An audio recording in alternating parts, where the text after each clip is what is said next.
अपने इतिहास के विकृतीकरण करने वाले सांसदों और भाजपा को उसकी औकात याद दिलाई कि योगी जी को भी कहीं ना कहीं साइडलाइन किया जा रहा है। इसका भी पुरजोर विरोध राजपूत समाज ने किया और इस पर भाजपा को उनका जो असली चित्र है वो दिखाया। राज शेखावत महिपाल सिंह मकराना विरोध करने पहुंचे तो उनकी पगड़ियां उछाली गई और इसी राजपूत समाज ने वापस बीजेपी की पगड़ी उछाल के उसे उसकी औकात याद दिला दी। नमस्कार दोस्तों, जय भवानी जय राजपूताना। मैं भूपेंद्र सिंह तोमर।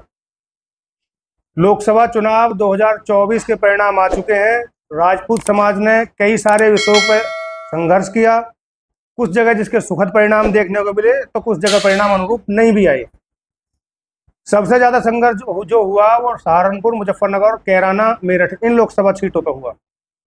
सबसे पहली बात मैं करूं मुजफ्फरनगर लोकसभा सीट की, जहां पर सांसद थे भाजपा के संजीव बालियान। और चूंकि पश्चिमी उत्तर प्रदेश सभी जानते हैं राजपूताना गढ़ है, राजपूतों की लगभग सबसे ज्यादा आबादी यहाँ पर रहती है।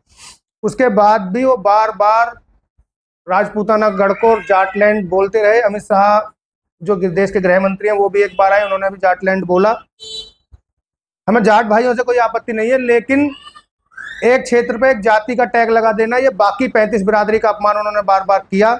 दूसरी एक जो गलत बात की वो ये थी कि किसान, जिसमें सभी जाति धर्मों के लोग किसानी करते हैं, राजपूत समाज के बहुत सारे लोग किसानी करते हैं, और उन्होंने केवल जाटों को किसान बताया, जो हमारे जाट भाई हैं, बाकी 35 बिरादरी को रया बताया। तो खेती, किसान और जाट पर्यायवाची, ऐसी क्या बात है? मतलब भाई हम ही हैं, किसान हो रहे कौन, बाकी तो रियासी है, मजदूर हैं, कहां से और कौन पूछ रहा है इन्हें। अगेन, जाटों से हमारी कोई आपत्ति नहीं है, लेकिन 35 बिरादरी का अपमान ऐसे वो बार बार करते रहे। और राजपूत समाज ने ठाकुर पूरन सिंह जी, ठाकुर ललित राणा जी, इनके नेतृत्व में अलग अलग जगहों पर, ननौता में, कपसाड़ में, सिसौली में, मेरठ में, गौतम बुद्ध नगर, गाजियाबाद, अलग अलग सीटों पर 60-84 में पंचायत देखी, जिसका परिणाम ये हुआ कि संजीव बालियान को अपनी सीट से हाथ धोना पड़ा।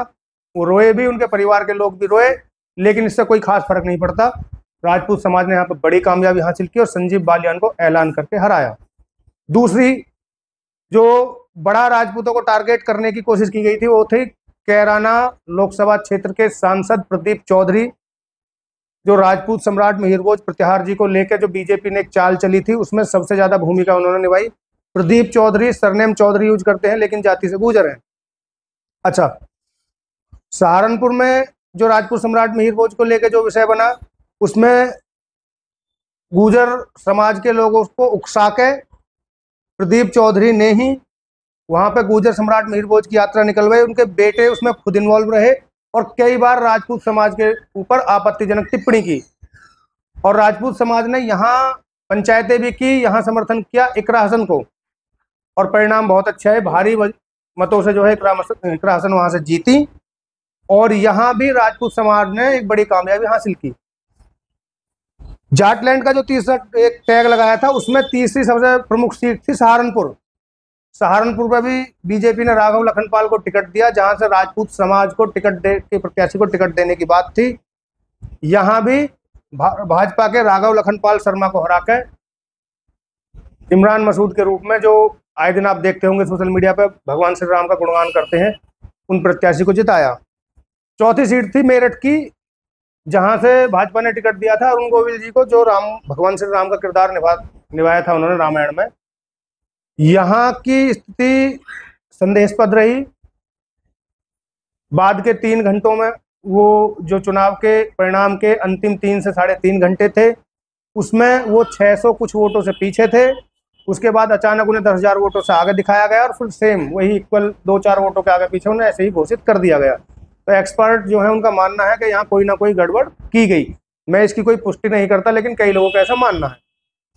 गाजियाबाद लोकसभा सीट, यहाँ पे जब तक राजपूत प्रत्याशी जनरल वीके सिंह जी को टिकट दिया गया था, जिनके ऊपर कोई भ्रष्टाचार का आरोप नहीं, जिन्होंने सेना के प्रमुख दायित्व को निभाया है, जब तक उनके पास टिकट था, 2019 के चुनाव में भारतीय जनता पार्टी ने रिकॉर्ड 5,67,000 वोटों से जीत प्राप्त की। उनका टिकट कटा, राजपूत समाज ने बीजेपी का विरोध किया, तो इस बार वहां सीट तो बीजेपी जीती है, लेकिन केवल 2,86,000 वोटों के अंतर से।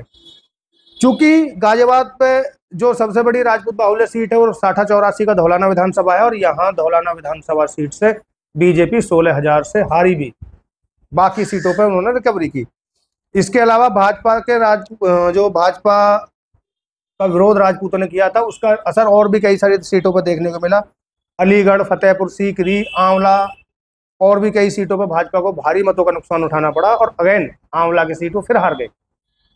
और अगर पश्चिमी उत्तर प्रदेश से अलग की हम बात करें तो राजा भैया के प्रभाव वाली प्रतापगढ़, कौशाम्बी, सुल्तानपुर, मिर्जापुर, रॉबर्टगंज सीट पर भी भाजपा को भारी नुकसान हुआ और ज्यादातर सीटें वहां से हारे। अच्छा, इस हार का कारण और राजपूतों के विरोध का कारण, इस पर थोड़ा डिस्कशन कर लेते हैं कि राजपूत समाज को ऐसा क्या गलत लगा कि जिस भाजपा को अपने खून से सींचते आए हैं उस भाजपा को चैलेंज करके, चुनौती करके हराना पड़ा। उसके प्रमुख कारण है सबसे पहले तो गुजरात में एक पापी इंसान है पुरुषोत्तम रूपाला, उसने जो हमारी माताओं बहनों के ऊपर आपत्तिजनक टिप्पणी की, उसका विरोध देश भर के क्षत्रियों ने किया।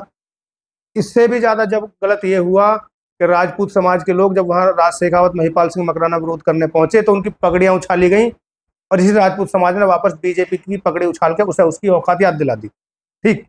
तीसरी बात है, राजपूत समाज जिसने हमेशा 36 बिरादरी को साथ में लेकर चला है, ऐसे राजपूत समाज को इतिहास का विकृतीकरण करके इस राजपूत समाज के सामने कई सारी जातियां खड़ी की गई और राजपूत समाज ने इसमें भी पलटवार किया, अपने इतिहास के विकृतीकरण करने वाले सांसदों और भाजपा को उसकी औकात याद दिलाई।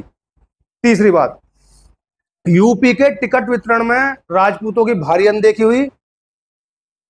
महाराज जी योगी जी ने भी जो टिकट के नाम भेजे उनमें से ज्यादातर टिकट काट दिए गए और योगी जी को भी ये सूचना समाज में आई कि योगी जी को भी कहीं ना कहीं साइडलाइन किया जा रहा है।